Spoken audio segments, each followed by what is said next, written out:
Hi everyone, I'm Divya and this is Uplift, a show where we meet everyday women, everyday phenomenal. Today I'm really excited to have a repeat guest on my show, Rachel. Hello. Hi, who's going to be my co-host today. And Rachel has invited her friend Martha to be on the show with us today. Hi Martha, welcome to the show. Welcome, Hi, Martha. Divya. Thank you. Thank you for including me. This is going to be a lot of fun. Absolutely, it took us a while to Yes, it did. get this date down, but now we're ready. Here we are. And we're not letting you go. No. We're literally not letting you go anywhere. Okay, well, Rachel, let me start with you Yes. first. Okay. How do you know Martha, and why did you think she's the best guest to bring on Uplift? Those are both great questions. And I think Martha and I actually have a very interesting story of how we met because we both went to Duke alums. And so people always think we were there at the same time, but we actually met at a Duke alumni event here in the DC area. Oh, wow. And Okay. when I came back from living in Nicaragua, I was like, this is a way for me to get back into the Duke community and meet some folks. And Martha was one of the first ones I met, and her energy was just, just Rachel's out of this energy was high, world. too. So Both we of you just together, I can't imagine. we totally hit it off. And I remember we started texting and emailing saying, hey, do you want to do this? And we found that we both really love to do things and just meet new people. And so I feel like that was one way we've really clicked. And that was like, 7 or 8 years ago now, which I can't believe.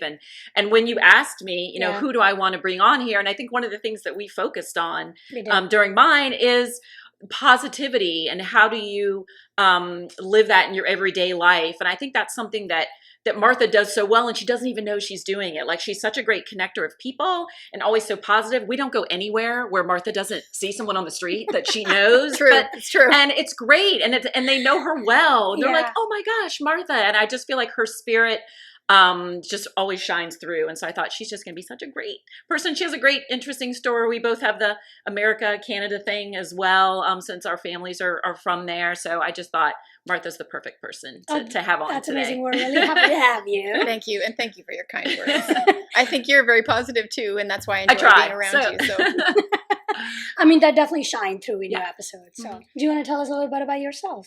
sure. I'm a consultant by day and I'm a sailor by night. And Wow. I really Okay. enjoy sailing. That's what I do in my free time. And I'm a problem solver too. I really like to solve problems. Even as a young girl, I would do jigsaw puzzles, and I mastered the Rubik's Cube at a young age, and really like to figure things out. And so it's fun to do fun things with Rachel, and we just do a bunch of fun events. That's amazing. Sailor, like that just kind of.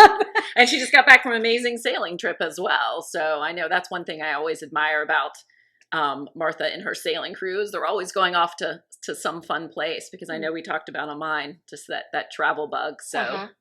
Okay. Yes, we actually just finished sailing the Seychelles for a week. Oh, that's amazing. We did bareboat chartering, so we bring our own skippers. There was a flotilla of 5 boats, 8 people per boat. So we had, I think total was 35 people. And we just sailed around to the different islands and stopped, each night and anchored and just had a really fun time. And so that's one of the things I'm building up is my larger boat sailing skills. So it's a lot of fun. We're definitely going to talk a little bit more about this. Are there any, a few things from your life, a few experiences that kind of have made you the positive person? I mean, I also think of you as kind of a connector. Were you always that way? Or there's some things that you look back on in your life, maybe during school, or influences from your family that kind of, made you the person that you are today? I believe I'm a social person, and I probably came by that even as a young child. When I was 2 and 3 and we were traveling around, I would be in my stroller and I'd be beaming at everybody, and my mother's like, everyone wants to come and say hi to you because you're just so engaging. And so from there on, I just was, I like to meet people. I like to be with people. I like when I take pictures, it's of people. It's not of things very often. Oh, I like that. And I like to be just around people. I'm an extrovert, as many people know. Yeah.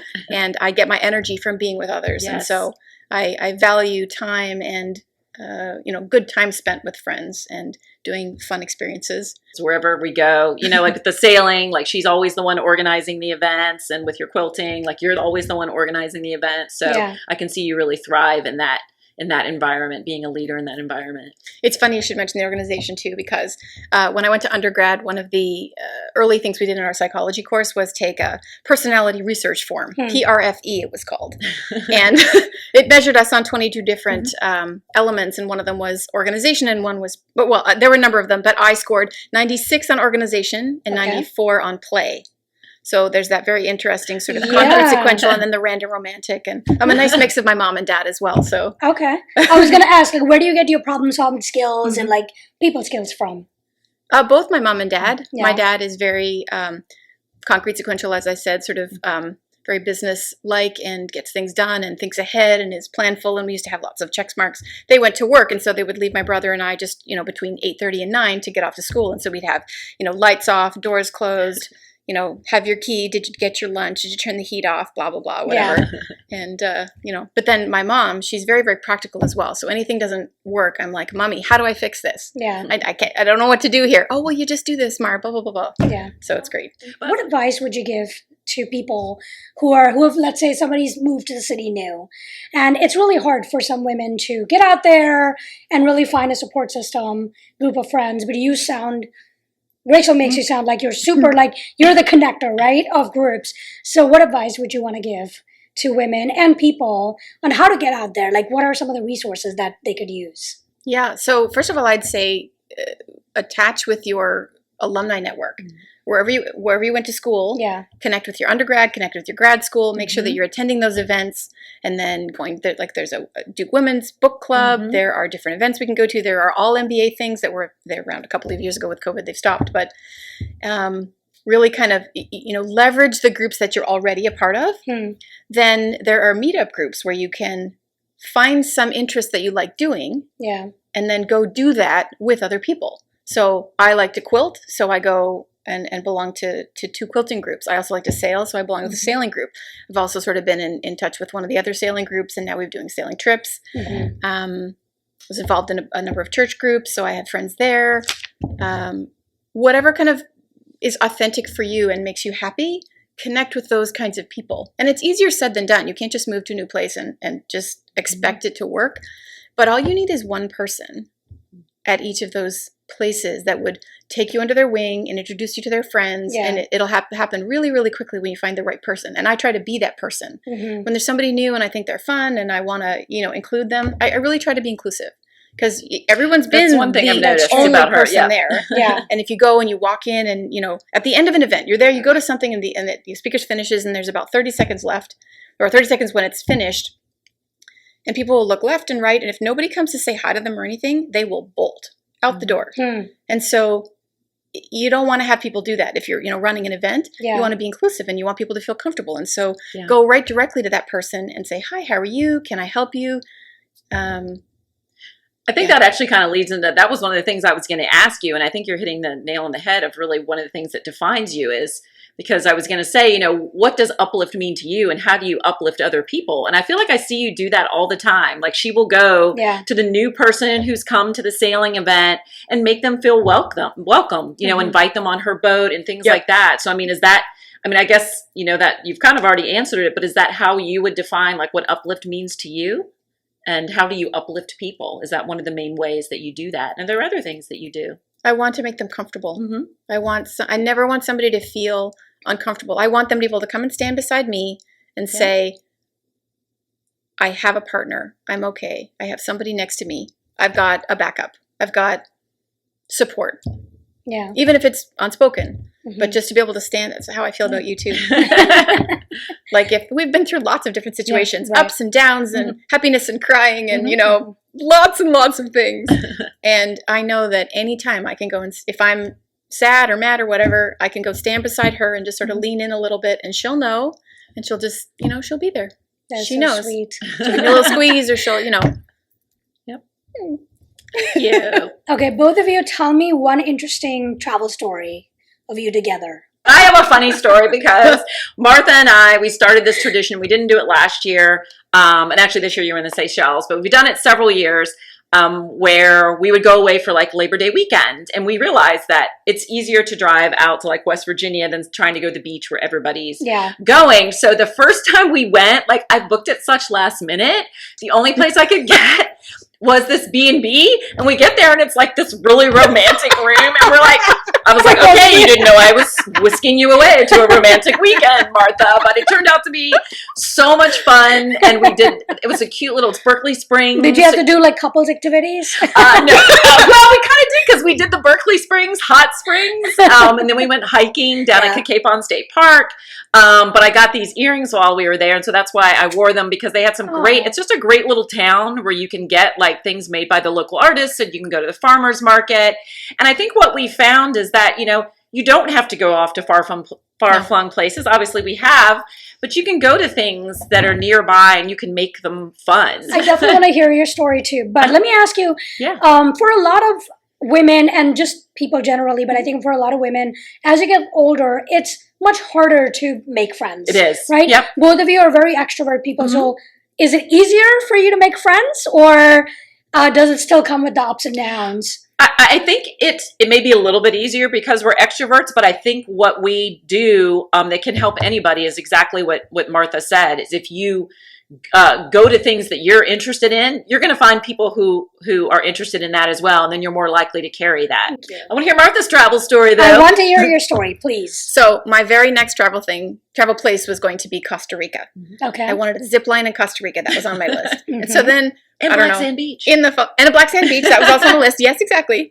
And so Rachel said to me, "Oh, I'm going to go to Costa Rica over New Year's, and I'm going to go to a yoga retreat." She said, "Do you want to come?" And I said, "Can we go ziplining?" And she goes, I'll be "Sure." Yeah. That's usually her answer. Yeah, let's figure it out. So I booked my flights, and we went, and we had yoga twice a day, and she had yoga 14 times a day. And I only did it twice. Goodness. She's a very, very strong yoga person. And I was the least skillful in the class, which is totally But you know fine. what? This is what I got to tell you about Martha, though.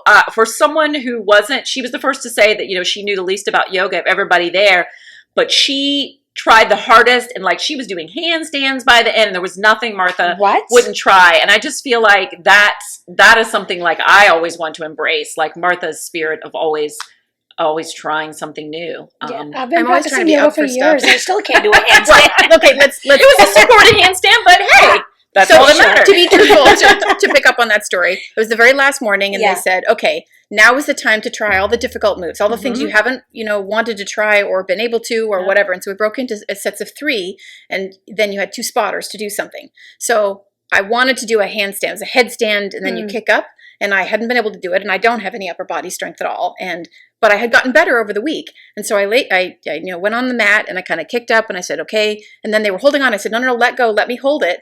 And so I did. And I was up, 5 seconds, whatever. I was proud. I was good. And I'm like, okay, I'm going to come down again. And the whole class stopped. They were all watching me, and they clapped and cheered. Aww. And I was like, oh my goodness, they were all watching me. But they were also proud of me because they knew how far I had come. Yeah. And that was like the big deal for me. That's precious. So that was fun. That was a fun awesome moment. Yeah. Okay. So one of the things I wanted to ask you, Martha, you and I are both mid-career professionals, having come out of business school. What is some advice that you'd give to younger folks, just starting out, especially in a big city? So, is there anything that you would like to say to your younger self as well? I do like to mentor people. I've had many, many mentees over the years, and the most important thing is to stop and smell the roses. Life goes by so fast, and being able to stop and enjoy the moment is really important. There's lots of stuff going on, but be in the here and now. She does do that, though. Like, we're on walks. She will stop and smell the roses. Like literal. She really will do that. So anyway, I didn't mean to interrupt your story. I did on the way in today. And second of all, be kind. Yes. And give grace. You never know. You really never know what's going on in somebody else's life. Especially now, like with everything with COVID, going on, you just never know. Yeah. So making sure that you give people space to respond or time, and I might want it on one schedule, but just give people some time to respond, and then most people will come back and have some really good results. Yeah.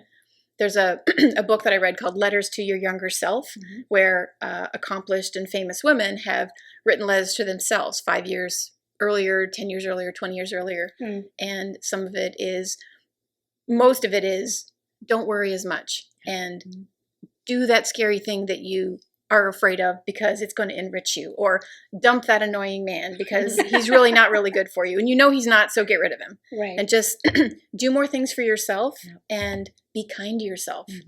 I took the Stephen Covey course, the 7 Habits course, years and years ago, like after undergrad, but before grad school.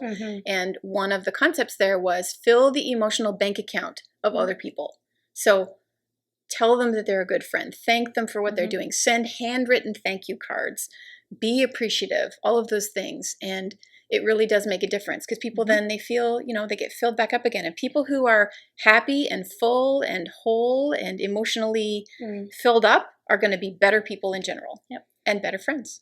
So yeah, I was going to say that smell the roses. I think it sounds great. And how do you really do that? Like, I literally smell the roses. Yeah. They smell great. I love it. Sunflowers for color, roses for smell. It's a good combination. But another thing I've found, I realize I am doing it now. Like, I'm much more thoughtful about eating mulberries. Well, yes, dude. We stop and eat mulberries off the tree. She showed me what a mulberry tree is when we walk. They're from May to July. But no, even getting out of the house for 15 minutes. I think we talked about this last time. It's like being mindful about that. It's hard, but once you get into that pattern, you will do it. It's the same with being appreciative. I like reminding myself every day, what should I be thankful and appreciative for? So, are you going to leave us with a fun fact? And I'm going to give you a hint. Let's talk about sailing a little bit more. Well, I have my fun fact that's not about sailing is that I can, please, pursuant to the puzzles comment, I can do the Rubik's Cube in less than 5 minutes, which is awesome. On demand. Wow. If you hand me a Rubik's Cube, I can do it. Any type of they're different designs. The 9x9. Yeah, no, just the basic. Okay. That's pretty impressive. But I taught You're myself going to have to invite her back and show that trick next time. No, then I'm going to have to do it and I can't. Okay. It actually was, for years and years, was at the bottom of my resume to say, I can do this. That's awesome. That's a great little tidbit. Out of the, 300 interviews I've done in my life, not one person got to the end. Not one person. Wow. Well, they might have said something, but nobody ever gave it to me and said, here's my Rubik's Cube. And I was totally prepared for every interview. I'm like, bring it on! You should have come with one in your pocket. Let me bring it up. And sailing. Sailing. I am a skipper. I've been a skipper. So the story is I looked across at the pretty boats I was out with some friends and said, oh, aren't they pretty? I wish I knew how to sail. And a guy very logically said, well, why don't you take a course? And I sort of went, oh, what? You can do that? How logical. So I did a bunch of research on the different sailing clubs and sailing courses you could take, and then picked one and Canada. No, here. Okay. In DC, and took a crash course on the weekend, and then through that found the SCOW, the Sailing Club of Washington, which is where I'm a member now. And I went every Wednesday to racing and every Thursday to social sail that whole summer. Did the test and then checked out. It's called checking out, and I passed. And so I've been a skipper for more than a decade, and that's my volunteer back to the club. I really enjoy taking people out for social sail. So every Thursday, show up and we take people out. Go. Yep. It's like, Martha's our skipper. And that's also a fun way to meet people too, right? You talk about how do you meet people in the DC area. Yeah. I've had a lot of really good friends come through, that venue and through that avenue. Wow. Thank you so much for being on the show. It's been a lovely and fun conversation. Thank you. It'll be hard for me to edit a lot of pieces out. And thank you so much for watching. Please like and share this video and listen on podcasts. We will see y'all next time when Martha's going to be back with another friend of hers. Yay! Thank you. Bye, y'all. Bye. Bye.